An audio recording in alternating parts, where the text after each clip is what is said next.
If you're watching this right now, you've probably used antibiotics at some point in your life. But did you really need to? The Centers for Disease Control claims that 1 in 3 antibiotic prescriptions are unnecessary. Unnecessary antibiotics cause the body to build up a resistance to those drugs. That's just one of the reasons why antibiotics are becoming ineffective, and why deadly bacterial infections are getting harder to treat. So what happens when antibiotics finally fail us? Does modern medicine die along with them? What happens to life expectancy? And would you ever leave the house again? This is What If, and here's what would happen if bacteria became antibiotic resistant. Prior to the 20th century, your average life expectancy at birth would have been 47 years. But after Sir Alexander Fleming accidentally discovered penicillin, the birth of modern antibiotics increased life expectancy by at least 20 years. The celebration was short-lived. Antibiotics have only been around for 70 years, and already we risk going back a century. That's because antimicrobial resistance is on the rise. Bacteria are evolving organisms, and like all evolving organisms, bacteria follow a process of natural selection.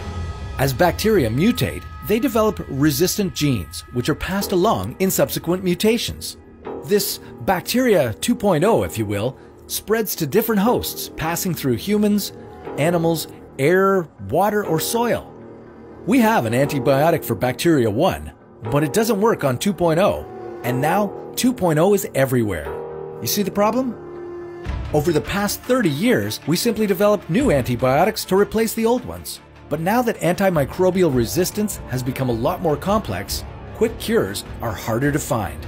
These days, in the US, roughly 250,000 Americans die each year from bacterial infections that were once curable by antibiotics. But as more bacteria becomes resistant to antibiotics, the stats only get worse. When antibiotics are finally rendered impotent, 1 in 9 skin infections will kill you. Be careful when you shave and avoid paper at all costs.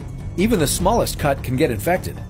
Naturally, this increases the risk of any kind of surgery, and on top of that, pregnancy. If you didn't think cancer could get any worse, think again. Treatments like chemotherapy weaken your immune system, making you vulnerable to infection, which is typically treated with antibiotics. But now what? With the rise of antimicrobial resistance, we risk returning to a time when anything from a paper cut to a handshake to an open cough could kill you. A super-resistant form of tuberculosis has been reported in over 100 countries, and we're running out of treatment options. We may end up reverting to the pre-antibiotics era treatment of prescribing fresh air. So how do we prevent this antibiotic apocalypse? Fortunately, governments around the world are passing laws to prevent the misuse of antibiotics. That means no more prescriptions for viral infections like the common cold. Farmers are also being banned from giving livestock antibiotics to boost their growth. In the realm of science and technology, new solutions like nanochips are being developed to target bacterial cells one by one. Of course, you too can play an important role by simply maintaining basic hygiene. So remember to wash your hands thoroughly and watch What If regularly. It might just save your life one day.